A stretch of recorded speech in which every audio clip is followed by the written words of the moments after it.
Hi everyone, welcome to the channel. When it comes to crime and justice, there's a lot of components to that. Um, if you're new to the channel, I'm going to put my cards on the table. I'm hardline on the subject. I'm absolutely conservative. Um, I am to the left on other issues, um, but on this issue, I'm conservative. I'm just putting that out there because people might think you call yourself a centrist if you're pretty right wing or conservative on this issue. Well, I am. I'm honest about that. The reason I call myself as a centrist is because when I look at all my positions, that tends to be the median because I am more to the left on other issues. I think it's valid to conclude, yeah, that's where my politics lies. But on the issue of crime and justice, yeah, I'm pretty conservative. I think that people who hurt society should pay a price.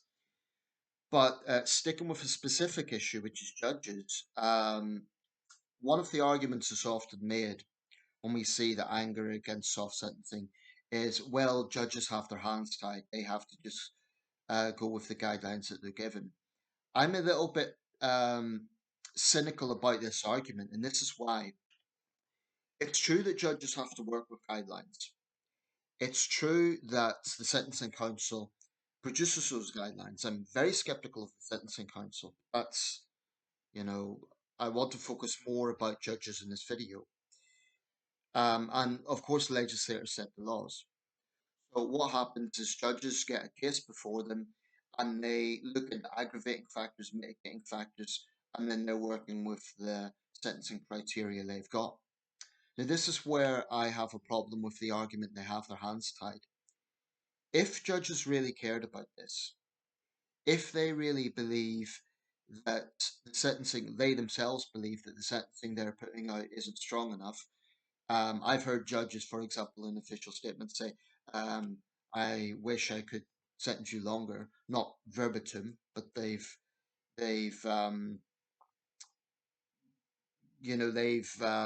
that impression that they would like to impose a tougher sentence. My point is, if it really is the case, if they really have the willpower, they could do something about it. Instead of complaining that their hands are tied, then do something to untie their hands. They can publicly complain. They could put pressure on the Sentencing Council. They could demand that legislators provide them with tougher sentencing guidelines. As far as I could see, they're doing none of that. And apologies to any judges who are, but I don't see it. I don't see it. So I think it's just a way of deflecting public anger. Technically, their hands may be tied because legally they have to work within that framework, but they can speak out about that. If I'm in a profession where I'm making decisions about people's lives, decisions that deeply impact society regarding crime, and I feel this is not what the public wants, this is not good enough, I would do something about it. I wouldn't just say, well, my hands are tied, that's just the way it is. That's not good enough. But it actually gets into a wider problem of the legal establishment passing the buck, because legislators impose the laws, and as far as I know, they also set the minimum and maximum tariffs. I should say at this point, I'm not a judicial expert. I'm not going to pretend that I am. But I try to get what information I can from what's available. So as far as I know, legislators do set the minimum and maximum tariffs, but the Sentencing Council then issue the guidelines within that framework. But I think they're all complicit. I mean, politicians can set tougher minimum guidelines. As an example, what prompted me to make this video was there was a case of a guy who injured 14 police officers in a crash in County Durham. A crash. Yeah. He was driving at high speed, crashed his vehicle. Up to 14 police officers were injured. Apparently, he's an Iranian national, so there's issues about deportation. 14 months he got.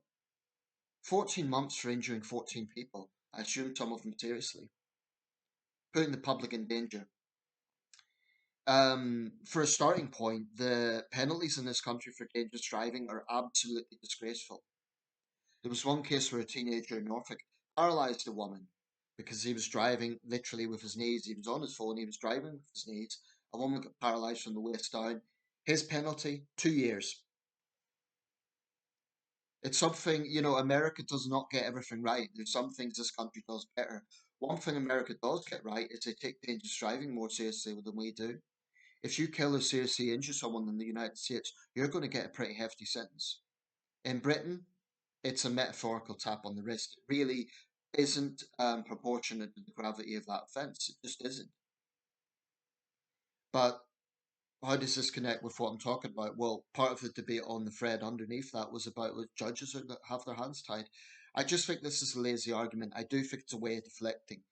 Um, I try not to smear an entire profession with one brush. I try not to say all judges are bad, all judges are incompetent or something. That's not fair. It's not the case.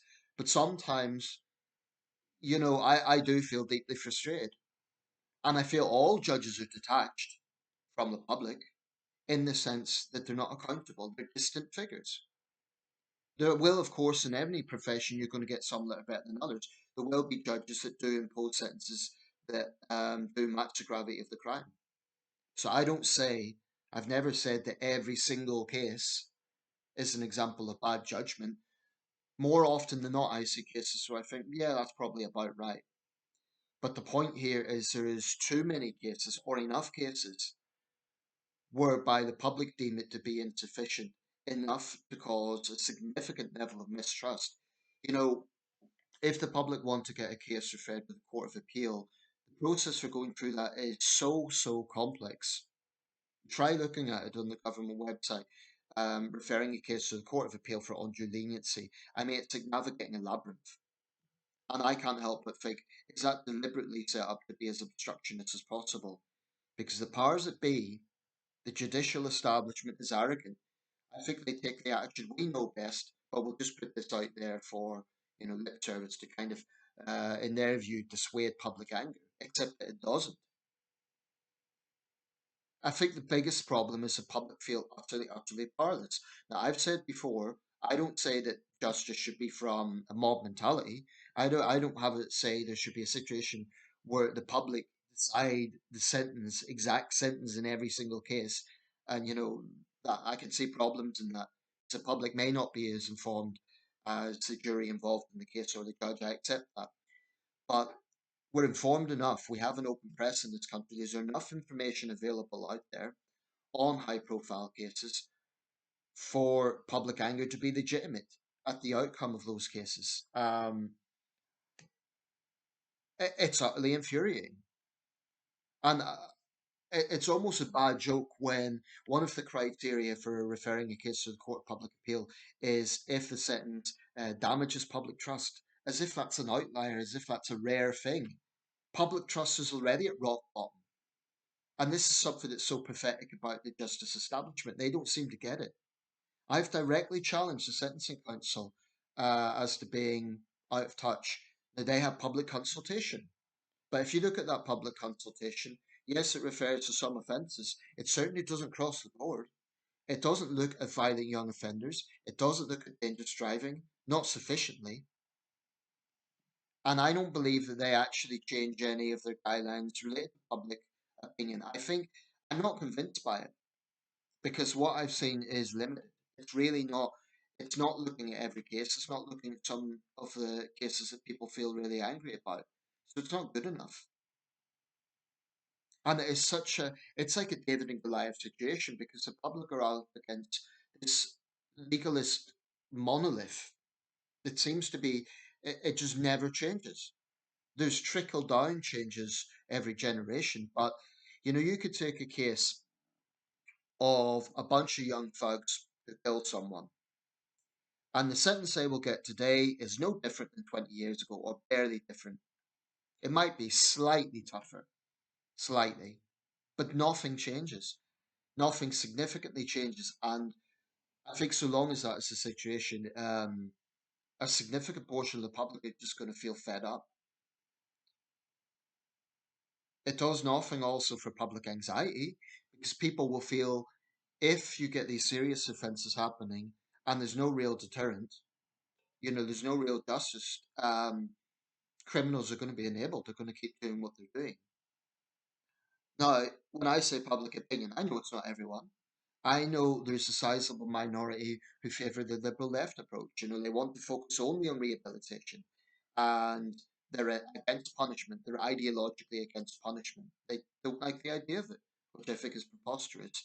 But I keep saying, you know, if I'm ever in a position to do something about this, I'll do what I can. Whether that means setting up some sort of think tank, some sort of lobby group, something, something. I'm simply not in a position to do it right now. I don't have the financial means to do it. I don't have the clout to do it. If this channel grows, I'll use my voice as best I can. But it just seems to be an unmovable system. And it's infuriating. I mean, what power do the public have on a judge who's deemed to be soft? The only way a judge can be removed from their position is for professional misconduct. For example, let's say they're messing around with a jury member, um, or there's some other form of professional misconduct. Yeah, they'll be removed for that. But there really is no power the public have when a judge has imposed a pathetic sentence. Um, there's nothing the public can do. Referring a case to the Court of Appeal is a waste of time because in probably 99% of cases, even those that do get through, that the Attorney General descends to send forward, most of them are rejected. That is to say, the Court of Appeal deems the original judgment to be okay because they know best. Oh, why? Just ignore the peasants. You know, I really, really do believe deeply that the legal establishment has a contempt for the public.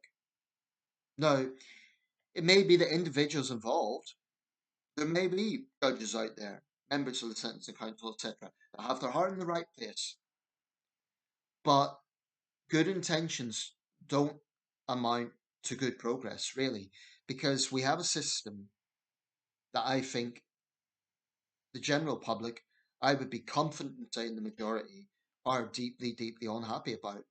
They see it as being inconsistent. You know, they look at a case like Lucy Connolly, um, the wife of the Tory councillor, who, of course, is still in prison for the tweets that she sent during the riots. 3 years she got. Yet someone who's involved in dangerous driving who could kill someone gets 14 months. This is nonsensical. And our justice establishment is so arrogant that if they do see it, they just don't care. Now, I know I run the risk of repeating myself in these videos, like I'm just stating the obvious and I'm just saying, this is the problem, what do we do about it? But I do think it's important for the record to say, you know, I'm a member of the public, this is how I feel. And there's others out there that agree with me, many others. If I can kind of serve as a sort of voice for others, that's good, you know. Um, but I actually believe the only way that to restore public trust, significant public trust, is for a radical overhaul of our justice system. Now, it's not without problems, because any sort of radical overhaul would mean disruption to the system, which in turn would delay trials and so on. So I recognise that isn't without fault. I mean, to use a transport example, in Tyne and Weir, we've been waiting for years and years for an extension to the town of Washington for the metro. That's finally been approved. It's going to go ahead in 2033. The point is, things take time. Nevertheless, I think that the minor little adjustments that happen now and again just aren't good enough. What would I have? I would have a situation where judges are more accountable, even if they're not voted into office, because I don't think that's going to happen in this country. I think there's a strong argument for it, but I don't think it's going to happen. Okay, at least they should be more accountable. If there is enough public anger at a particular sentence, I think it should be a lot more straightforward to refer that case to the Court of Appeal. If you look at it right now, it is extremely complex.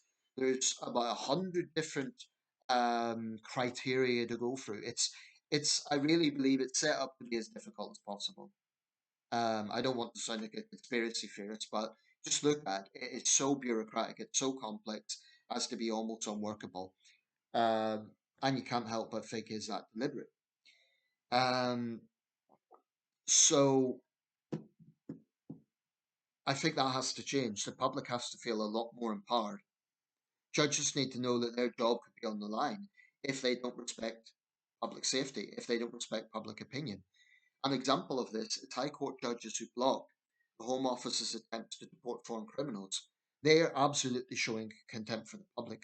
And I'll say this, that's one of those things that Reform is going to get votes on. Reform's having problems right now. They're having a bit of an internal civil war, but they do tap into stuff like that more than any other party. The Tories, to some extent, you can be absolutely sure Labour, the Liberal Democrats, the Greens, and the SNP aren't going to do a damn thing about it because they probably agree with the judges. Um, Labour's in government, so they need to be a little bit more populist. But the Liberal Democrats, the Greens, and the SNP would probably agree with those judges. I think it's fundamentally wrong if someone commits a serious crime in this country that they're allowed to stay in this country. Dare I say it? It's something I agree with Reform on. It's fundamentally wrong. It's just fundamentally wrong. Um, and those judges need to answer to the public. The problem is judges are distant. If you're angry with an MP, you can write to them. You can vote them out of office. There's no recourse for judges. There's no contact details. There's the court that they might preside in, but it's basically no way. So judges, I feel, are protected. They're in a bubble for public criticism. I doubt if they even hear it. If they read the press, I don't know. If they look at social media, I think most of them don't. So I do think they're kind of in a bubble. I don't think they, or perhaps more concerning, if they do know that there's public anger, they simply don't care. They think I'm a trained judge. I've been doing this for years. I know what I'm doing. What does Jill and Joe Public know? To hell with them. I honestly think that's her thinking. They'll never publicly say that. But that's one thing I think needs to be urgently addressed. Judges are distant figures. They are. They are unelected and they're distant. I don't say they're all bad. Sometimes I agree with judges, but in too many cases, there's a disconnect there, without question. And I often hear judges say, the public expect this, and I'm thinking, okay, well, why are you not reflecting that? If judges really want to argue that they do respect public opinion, then why are they doing so little to reflect that? If they think their hands are tied, they can put pressure on the sentencing council. They can put pressure on legislators. And the same applies to those others. If the sentencing council claim that they're just issuing guidelines, in some ways I hold them more responsible than anyone. I don't have much respect for the sentencing council because they are fundamentally the people issuing the guidelines. And look at what we have. So I do think they should come under a lot more scrutiny and pressure. Legislators, well, what they will always say is we can't interfere with the judiciary. And I understand that because you can't have politicians dictating the outcome in specific cases. But I don't think that precludes politicians criticising sentencing. I don't think it precludes politicians saying the public expect better. The Sentencing Council recently criticised Shabana Mahmood on the grounds that she had expressed concerns about two-tier justice. I mean, she's a Labour minister. She's well aware that the public is angry about this. The Sentencing Council's attitude was, oh, don't interfere with the judiciary. So they're more interested in self-preservation than they are about public opinion. I don't want a situation where politicians are determining the outcome in every case, because then, it would start to echo what you see in totalitarian states where they basically decide trials. I don't think that should be the case. But I do believe judges are too detached. I do believe that judges need to be more accountable. I think the Sentencing Council needs to get themselves into the real world, despite what they claim. I don't think they get it. I don't think there's any evidence to show that they get it. The public consultation simply doesn't go far enough. I've had a few back and forths with them. I've been as diplomatic as I can whilst being blunt in my views. You know, um, it's a difficult balancing act because I feel strongly about this. But I think that I think that the system is as a whole, needs radical change. Judges need to be more accountable. Sentencing needs to get tougher.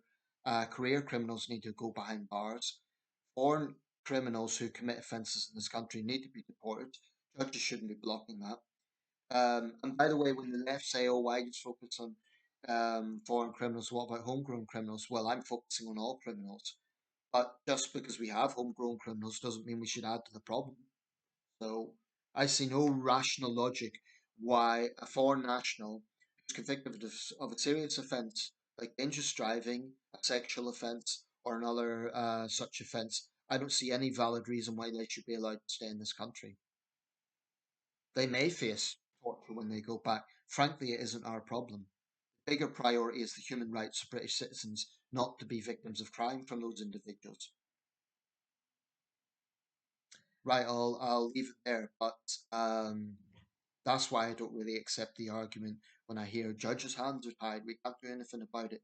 Yeah, you can. You could do a lot more than you're doing.